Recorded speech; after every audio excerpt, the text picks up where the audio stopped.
So today I'll be talking about purposeful cultural change in Herodotus Histories. And this talk is a part of a broader project that I'm working on politics and political thought in the histories. And I would just, like to preface, this is very much a work in progress. So I welcome comments on both content, structure, and anything else. And so as I started thinking about politics in the histories, I came to see what struck me as a really problematically broad or imprecise conceptions of what politics is, like what do we mean when we use the word, and what distinctions we're talking about when we use it. For one, we can look at it and say we often encounter a rather fuzzy line between thinking about domestic and international politics. And so, that's the question of can we or should we separate out the imperial acts of Persia from the reality of living within and under the Persian monarchy. And we also tend to see a messy line between broad concepts like empire and freedom and particular practice. And so an example would be, can we safely describe a Greek concept of freedom when its biggest voices in the histories, at least, have very domestic organizations that indicate radically different ideas about how freedom is defined and realized for the individual and the society. And so even moving forward, when we just focused on, say, domestic politics, recognizing that it, along with international politics, is impossible to look at in isolation from outside influences, we still have a question, or at least I do, of what is politics and what is the political. And so, I started looking at this and look to Dean Hammer, who offers sort of 6 different methodologies for understanding politics and ancient politics that scholars have applied in their analysis, sometimes intentional and sometimes rather subconscious. And so he points out that some people can think about politics as 1, formalized processes and institutional arrangements; 2, the instrument of informal group interest and power; 3, the locus of class interest and conflict; 4, the actions of states backed by legitimate force; 5, inscribed relations of power; and 6, public performance. And with all of these, the political is about power, expressions of power, and contestations of power, which can occur almost anywhere. And so with all these possible approaches, it seems that we can find everything to be, in essence, political. So the question for me is whether or not there's a politics or a theory of politics in Herodotus that matters, that shapes the rest. And importantly, one that can accommodate the particular without becoming so general as it loses its interpretive force. And so for Hammer, what distinguishes ancient politics is the self-awareness behind it. But this awareness, often when we encounter many political theorists, is limited to the Greeks. But in the histories, at least, Herodotus shows us multiple cultures and individuals engaging in critical analysis and self-awareness. And so for him, this engagement is much more general. And that's kind of what I like to focus on, is this critical awareness. So in pursuing this question, I also want to sort of consider 1, murky definition of politics, but 2, how Herodotus's narrative fully embraces the intertwining influences of cultural and environmental factors, and how individuals respond to and interact with these factors when thinking about politics and the political in the histories. And this intertwining tends to result in a text which is interested in nomoi, but doesn't offer a strong distinction of a theory of political as opposed to cultural nomoi. And this is in part because a lot of things that we call political are what I would describe instead as political habits. That is, actions one performs because they're traditional or customary. Or let's say the huge variety of institutions that we see individuals and societies participating in, because that's just how it works and how it's always worked. And so in essence, these are sort of customary acts that signify difference just in the specific sphere of politics and power. But is that difference meaningful just because it's in that political sphere? And so what this suggests to me is that political nomoi, or political habits, are sort of secondary to the moments and intentions that set them in motion. So instead of looking at institutions or political nomoi in my attempt to get an understanding of politics and political thought in Herodotus, my goal is to look at political acts, which I am right now sort of loosely defining as those moments where Herodotus shows us societies or individuals acting deliberately and based upon an awareness of how environment, culture, cultural habits, and cultural narratives work. These acts can lead to a revolution in how that society functions in the more broadly conceived political arena. And so for this presentation, I'm going to focus on one way that I follow to understand the nature of these political acts and the thought patterns that seem behind them. And I am building off very familiar ways of looking at the histories, those red threads, so to speak, which I'll review as part of what I'm showing in my approach to, so I will review as part of my approach to political acts. And so I'll begin, as one does, with the end of the histories and Cyrus's well-known advice to the Persians. This passage has been deeply examined for what it reveals about Herodotus' composition, his attitudes towards empire, his conception of hard and soft societies, and his desire to warn the Athenians and other readers.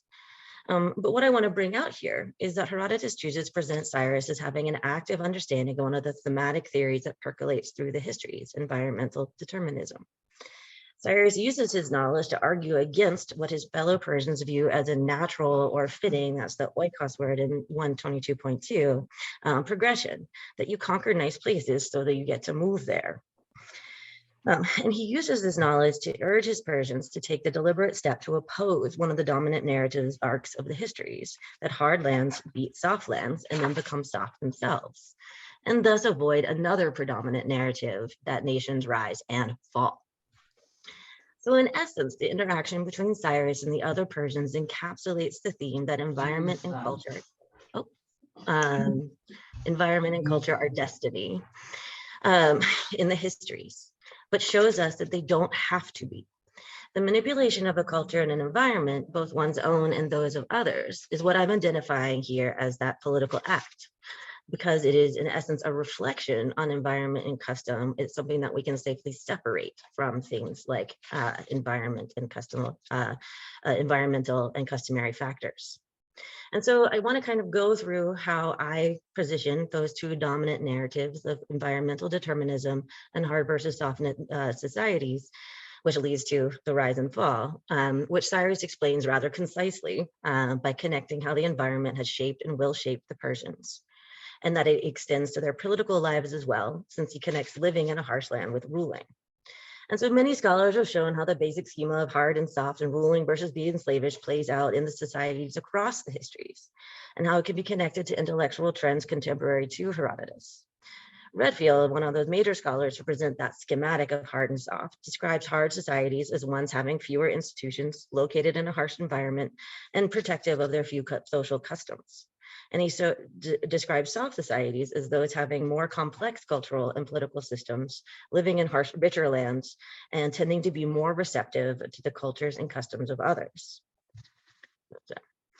But in the histories, we also see sort of four main factors which contribute to something, to these societies developing these habits of hardness or softness. The first and most obvious is the environment. A hard environment can be understood as one with extremes of temperature, limited natural resources, and less fertile soil. And a difficult environment requires more energy and effort from its people. And so we often see what Herodotus presents as ingenious methods of managing that environment. Hard lands define people by forcing them to live in the land as it is. Gentler and more fertile lands allow people to develop more complex cultural practices and institutions, since they're not taxed with acquiring basic necessities. And because of the harsh demands from their environment, hard societies tend to be more warlike as a whole, whereas soft societies tend to have a military class, which can be supported out of the agricultural and trade bases of their economy. And soft lands allow inhabitants to shape the land to their choosing through dams, irrigation, canals, and large monuments. The age of a society, or at least its perceived age, also affects whether people think of it as hard or soft. In general, newer societies tend to be harder, older ones softer. They've had the time. And this aspect is something that many societies in the histories tend to have an awareness of. The Scythians claim to be the most recent race on Earth, and the Egyptians test to see if they're the oldest. And this awareness shapes how they understand themselves and their position in the world. And so in addition, many of Herodotus' accounts, a society's age is largely determined by their closeness to divine heritage, and relatedly to the divine itself. And so the Egyptians claim over 11,000 years since a god interacted with them, so a great temporal distance. But the Scythians claim that it's only been 1,000 years. But closeness to the divine does not necessarily correlate with age. The Ethiopians, who are presented as a very old society, have their miraculous table of the sun, which provides food for needy people. And while Herodotus suspects that wealthy Ethiopians provision that table, the cultural narrative in amongst the Ethiopians is that it comes from the gods.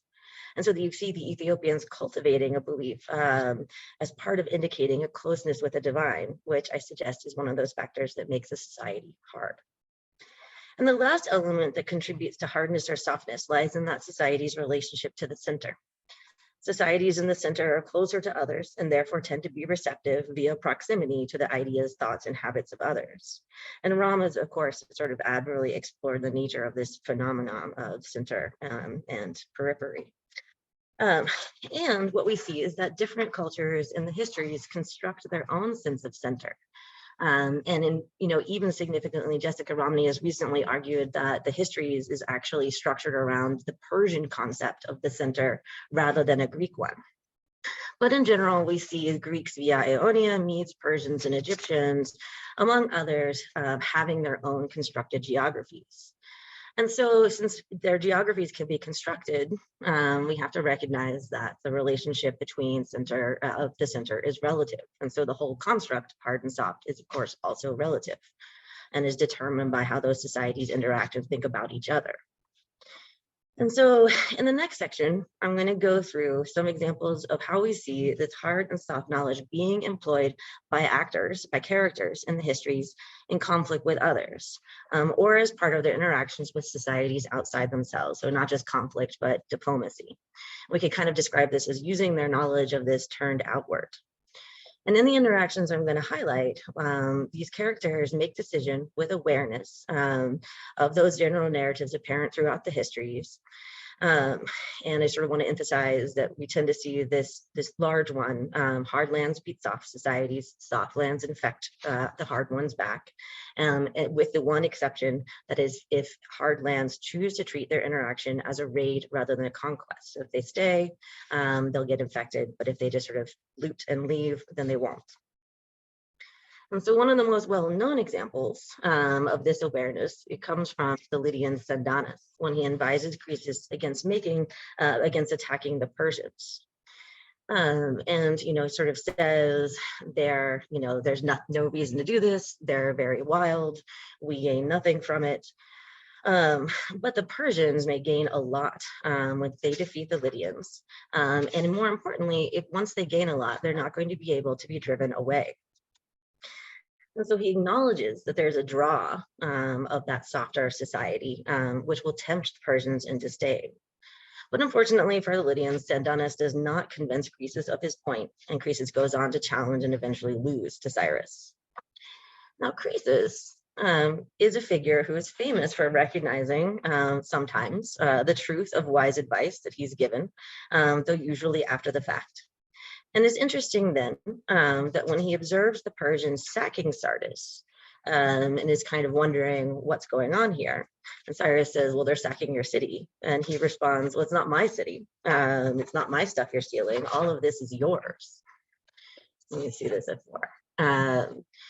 And when Cyrus asks him, what on earth do you mean? Croesus points out that the Persians are aggressive, aren't used to having good things, and that if they gather enough wealth, one of them is going to rebel against Cyrus himself. And so Cyrus thinks this is quite good advice and organizes that more orderly looting of the city of Sardis. So Croesus's motivations here are unclear. The stated motivation that we have in the narrative is that he views himself, or what he says, is that he's now Cyrus's slave. And this explains why he might be helping Cyrus avoid a coup. But it doesn't necessarily explain why he's helping the Persians become entrenched in Lydia. But if we think about it, if Croesus has fully integrated Sendonus's advice and that narrative that soft lands will infect hard ones, except for if they get sort of lured in and stay, then he could be seen as actively working to soften the Persians. And the Persians, by the end of book 1, of course, are described as soft. And so we see this in particular when Cyrus turns his attention to the Massagetae. And Cyrus, Croesus, as he's advising them, points out that the Massagetae have no experience with Persian luxuries. And so because of this, when they're trying to decide how to attack the Massagetae, it's Croesus who advises the trick with a feast full of wine where everyone will get drunk and they'll be able to kill everyone easily in that first attack on the Massagetae. And he mentions it as part of his overall argument that the Persians should attack the Massagetae in their own territory rather than the Persians. And his advice is predicated, in large part on the shift in Persian society to softness, at least from relation to the Massagetae. And it shows a bit of refinement in his own experience attacking the Persians. It's not just go and fight them, but trick them. But perhaps not the essential lesson that the attack shouldn't happen at all, or the location of it. So Stahl has argued that Croesus, in advising Cyrus to cross into enemy territory and carry out this trick with the wine, is acting in good faith. He thinks he's giving good advice, but the advice is bad because he's forgotten. He hasn't, the lessons that he learned earlier. Shapiro, however, suggests that Croesus does give good advice based upon his experience, which leads to the only successful battle of the campaign against the Massagetae, and prevents loss of Persian territory to the loss of Persian territory. And she also assumes that Croesus is acting in good faith. With Shapiro, I think Croesus may have learned his lesson, but I think it might be worth considering again and again whether or not Croesus is using his knowledge to manipulate Cyrus. This is a possibility that Stahl raises in a footnote and then sort of dismisses it, but I didn't think it was enough to dismiss. So if we take it as Croesus is fully aware of the lessons of how hard and soft societies interact as part of a larger cultural narrative, we could see him as a character who is using his knowledge to purposely manipulate Cyrus and the Persians first into softness and then into defeat at the hands of a harder society, since he knows how this interaction will turn out regardless of any tricks that combat it. There is one character who suspects this of Croesus and this sort of intentional bad advice. And that character is Cambyses, who accuses Croesus of bringing about Cyrus's death through his advice and his own downfall through ineptitude. And it's mainly that sort of line that you destroyed Cyrus, who Paithomenon, was persuaded by you, who trusted you, and the sort of trick part that seems to be part of what Cambyses suggests is like, don't be happy about it because I've got my eye on you.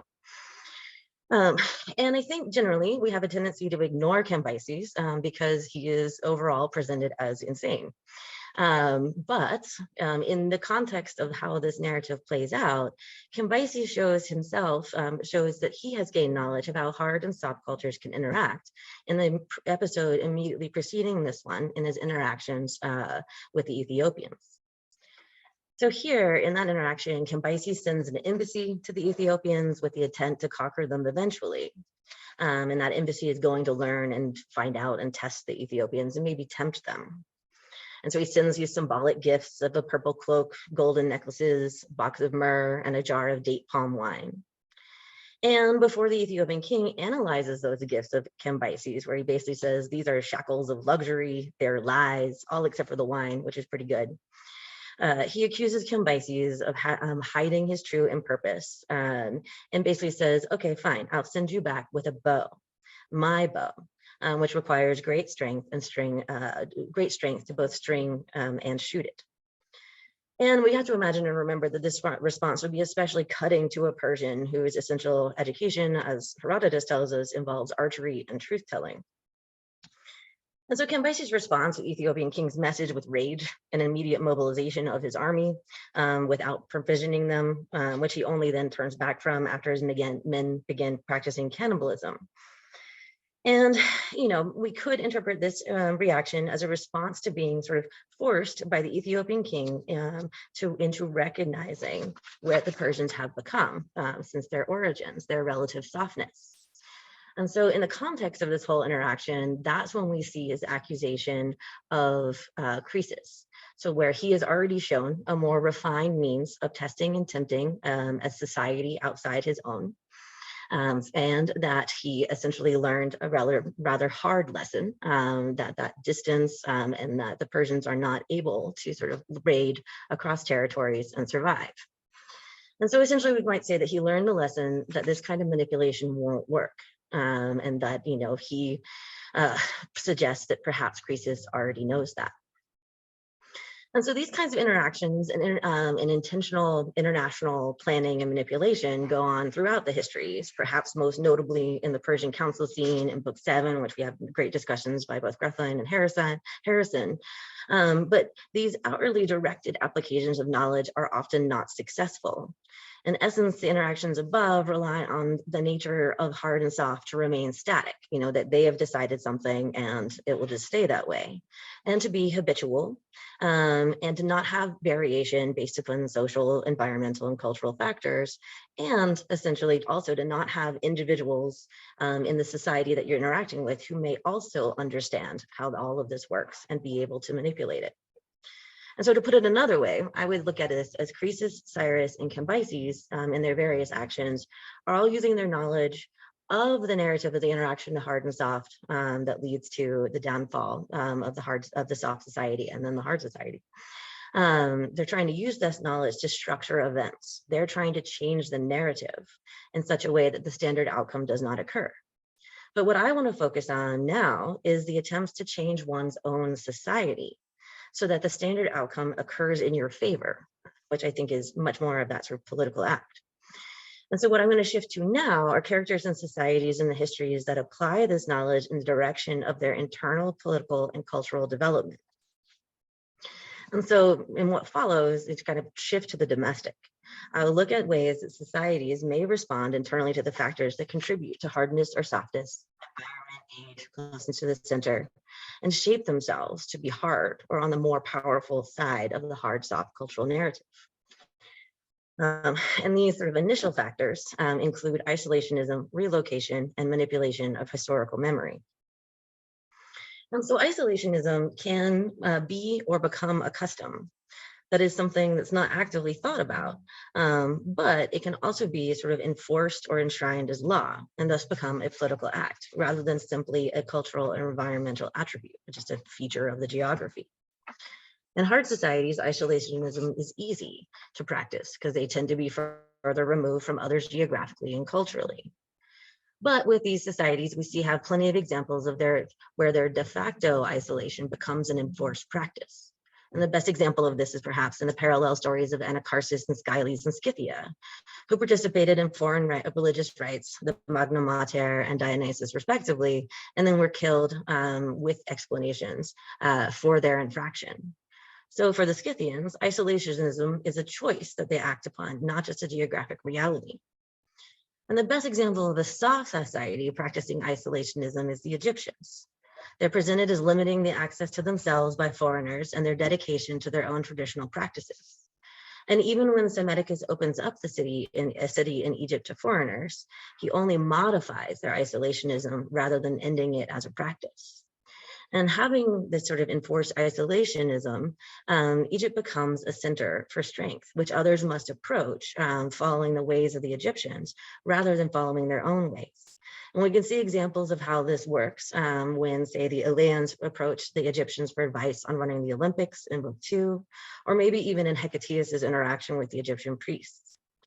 We sort of see a similar thing going on with how Sparta actively resists foreign customs and foreign presence.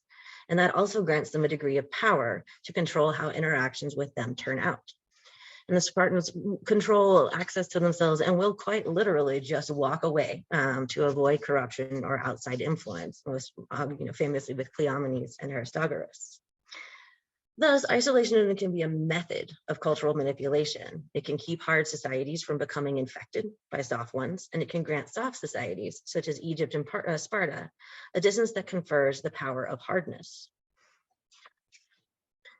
But there are dangers to isolationism, as there are dangers in most of these, such as stagnation or an openness to manipulation because of their parochialism.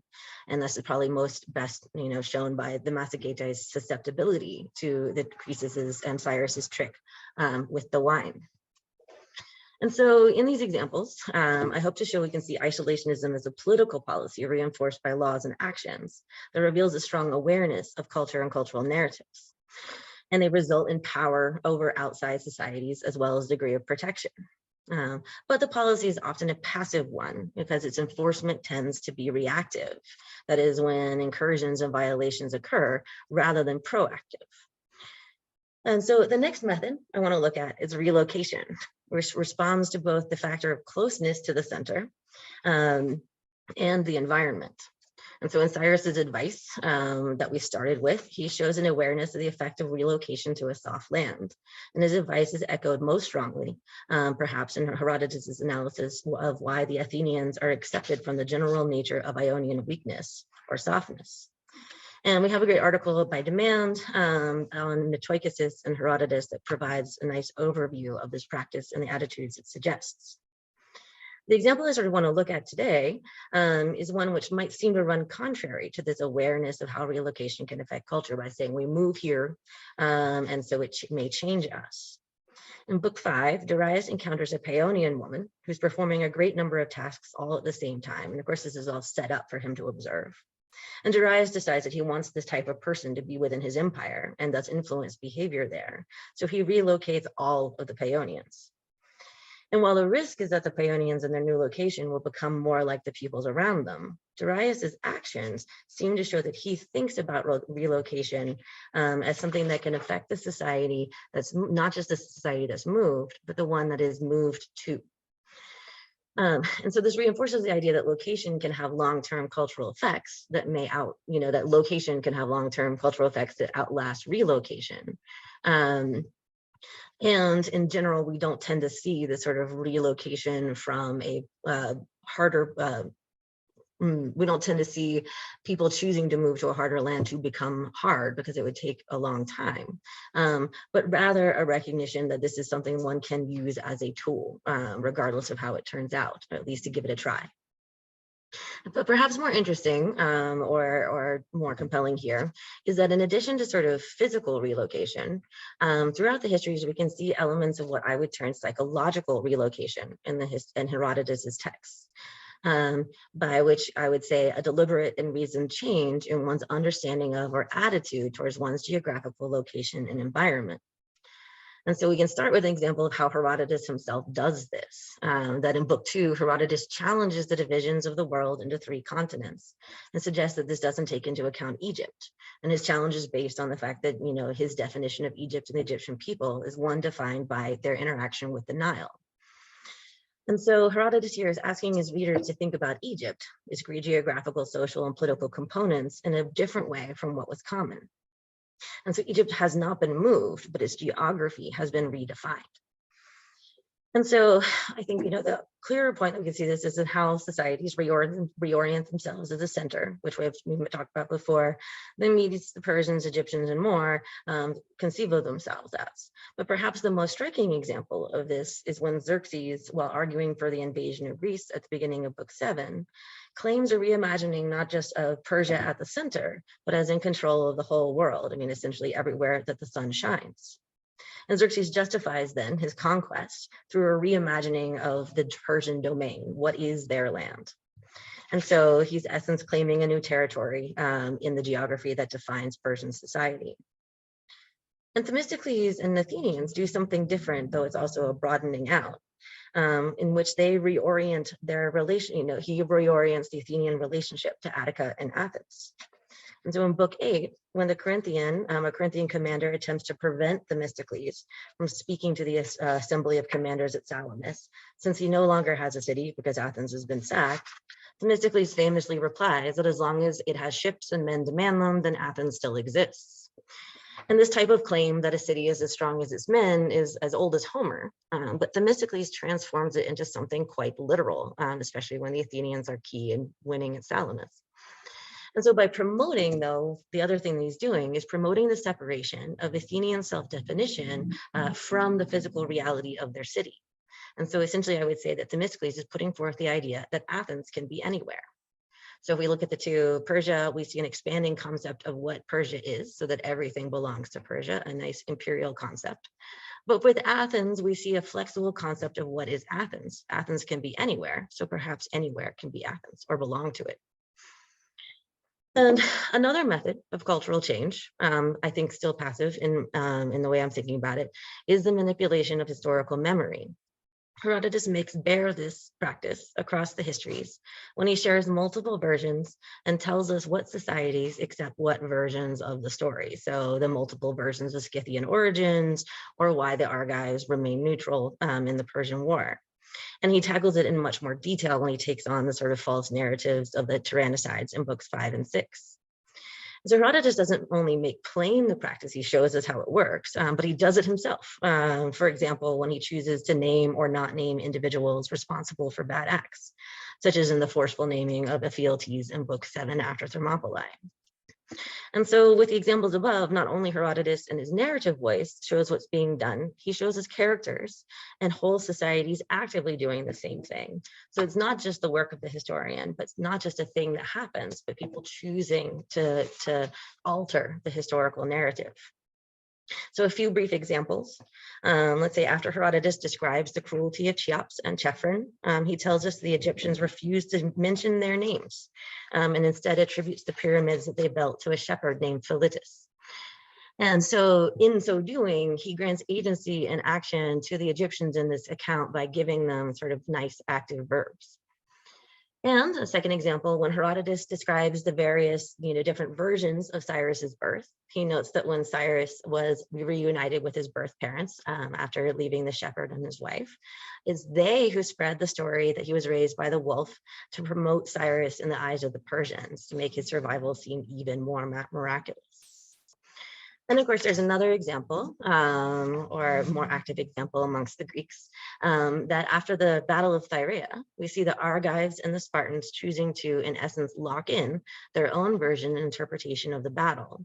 The Argives choose to wear their hair short until they get their land back, and the Spartans choose to wear their hair long.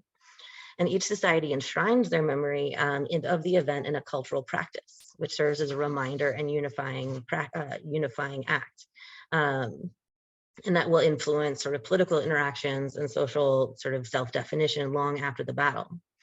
And so we have the sort of here examples, they are actively making laws and establishing laws. And so back to general schema. In the examples I've talked about above, these shifts in culture are partial. They're sort of maybe without agency, or more importantly, reactive. Often rather than proactive. They are the result of precipitating events or activated by a precipitating event. But they're still actions carried out by actors, by characters that appear motivated by general knowledge of some of those big narrative trends in the histories, like rise and fall, hardness and softness, and perhaps a knowledge of how history itself works. And so my final set of examples are about much more purposeful cultural or proactive cultural changes. And while I think we can identify a number of potential changes, political, cultural changes, I want to start by focusing on a failed political change and what this might sort of reveal about possible the importance of cultural change when thinking about social change. And this happens when Maandrius attempts to establish isonomia and isokratia on Samos after the death of Polycrates. And in the episode, Maandrius decides that tyranny is an injustice and he wants to institute political change on Samos. So what he first does is build an altar to Zeus, Eleutherus, and establish a temple precinct. And then he calls an assembly of the whole people and explains his distaste for tyranny and proclaims both isokratia and isonomia. And in the end, he's like, all I asked for is 6 talents of Polycrates' fortune and the priesthood of this new temple for myself and my descendants. But once he's announced this, Samian, a man of some standing named Telesarchus, stands up and says that Maandrius doesn't deserve the rule and basically demands an accounting of the money that he's handled. Maandrius realizes that if he gave up on power, another would become tyrant, so he holds onto the tyranny himself and imprisons the leading men on the island. After he gets sick, his brother says, oh, it's easier if they're dead, and kills them. Herodotus rather sort of abruptly sums up this whole narrative with the statement that it seems that they did not want to be free. And so here Maandrius attempts a political change from tyranny to isonomia and tries to reinforce it with a cultural one, the establishment of a cult of Zeus Eleutherus, but it does not work. We can consider many factors as to why not. Probably the best argument would be that the traditional hostility of elite citizenry to tyranny, And we can see this marked out by, it was a leading Samian who challenged Myrandrius, and that all of them ended up being killed. And of course, attribute it to elite competition in general. But importantly, we can also say that what we see is a cultural change that is insufficient, that he establishes a religious cult, a sort of a symbolic cultural effort, maybe perhaps to shift sort of pre-existing social or societal structures for the Samians. But he does this pretty much concurrently with the political change he's trying to enact, at least in the way the narrative works. And so this suggests perhaps that a cultural change, if you want it to sort of impact any political changes you want to do, needs to be both significant and earlier. And Herodotus sums it up by saying that the Samians just probably didn't want to be free. He implies that freedom is sort of a choice and a subjective value to any given society. The Samians don't have a culture just yet that values freedom for all rather than, say, power for me. And the establishment of the temple of Zeus Eleutherus meant to signify this new political and cultural value, did nothing to change that situation. And so essentially this suggests to me that cultural change needs to be specific if it's going to have a longer effect. The temple to Zeus Eleutherus might not have the meaning for the individual Samians that Myrandrius wants it to mean. And of course, the historicity of this episode is very much in question. So looking for examples then that are significant, that are prior, that are specific, as saying maybe these are factors that we need to see purposeful cultural change that is effective. I want to look at some successful examples. And these are only a few. I'm just going to go into a few of the ones that I've identified. I can name and go through a lot more. But in the interest of time, kill just a few. And so when I mentioned that I'd be talking about purposeful cultural change, Tom immediately asked me if I was going to discuss the cultural change imposed upon the Lydians in Book 1 of the Histories. And so to review the context for that is that what occurs is the Lydians rise up in rebellion after they're conquered by Cyrus under the leadership of a certain Lydian named Pactyes. And Croesus, Cyrus, upon learning of this, turns to Croesus and asks him what he should do about all of this and whether or not he should just enslave everybody. And so Croesus, fearing for the destruction of Sardis, urges Cyrus to place the blame on Croesus himself as well as Pactyes, not on the Lydians as a whole. And then he suggests that Cyrus should have lenience for the Lydians and give them a command that makes them no longer, they won't revolt and they won't be dangerous. Send the message that forbids them to wear weapons of war, that they have to wear tunics under their clothes, they have to wear high boots, and they have to teach their sons to play the kithara and the harp and to practice merchant activities, to buy and sell. And then he promises quickly you'll see them become women instead of men, with the result that they'll not be dangerous to you or revolt. And Herodotus reiterates that Croesus gives this advice because he fears the harm to the Lydians and that he wants to protect them. And so Cyrus agrees with it, gives order to Mazares, a Mede, to carry out the plan for the Lydians while punishing Pactyes and other participants in the rebellion.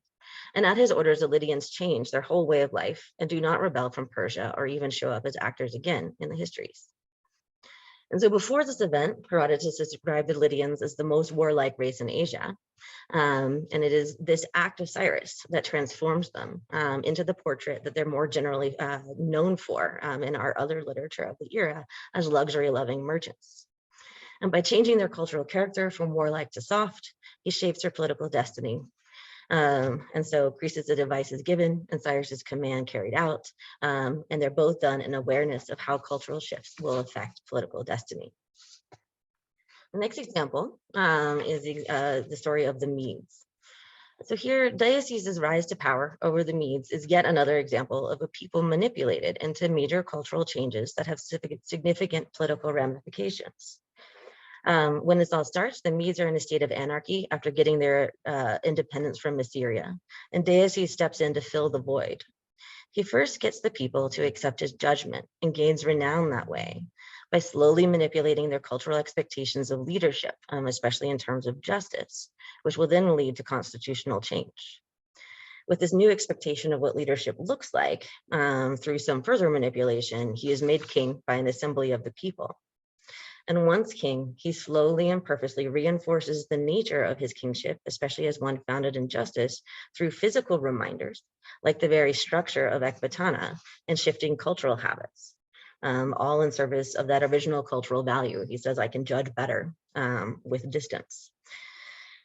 His shifts that he imposes in cultural habits, laws about who can come in front of the king, how they can act, serve to reinforce the monarchy that he's instituted. And Herodotus shows us that he's aware of this when he says that he is serious about these things and that he's doing it to a specific purpose.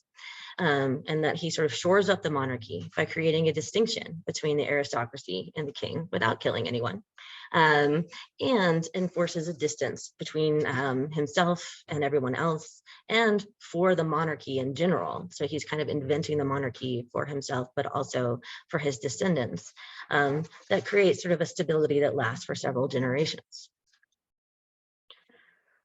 We also see examples of cultural shifts in Athens and Sparta. So we'll look at Athens first. And the cultural shift in Athens as they move to democracy is a lot more subtly told in the histories than Deices's.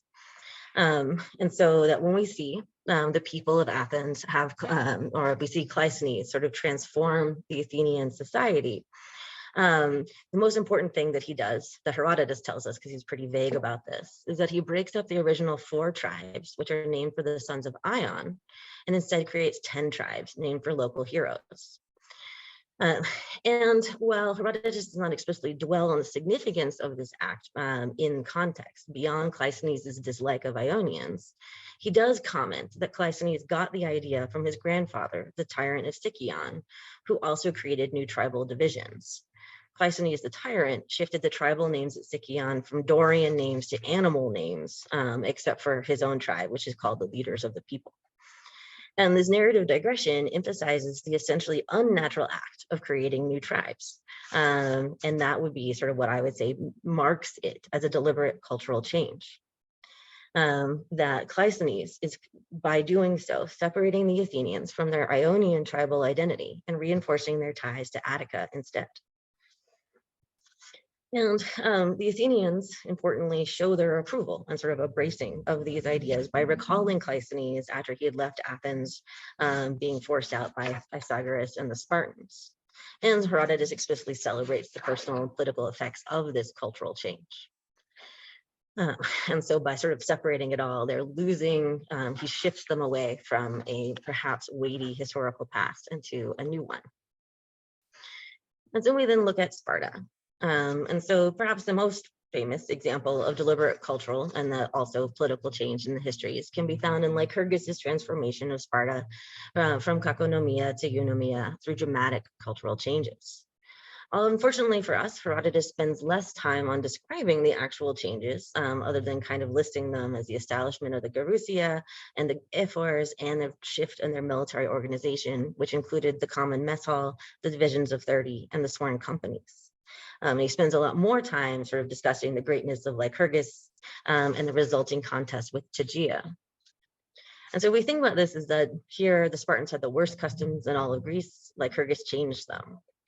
But even with these bad customs, before the change, Herodotus notes that the Spartans were successful against all of their other opponents, except for the Tegeans. So this sort of conflict with the Tegeans is a motivating factor.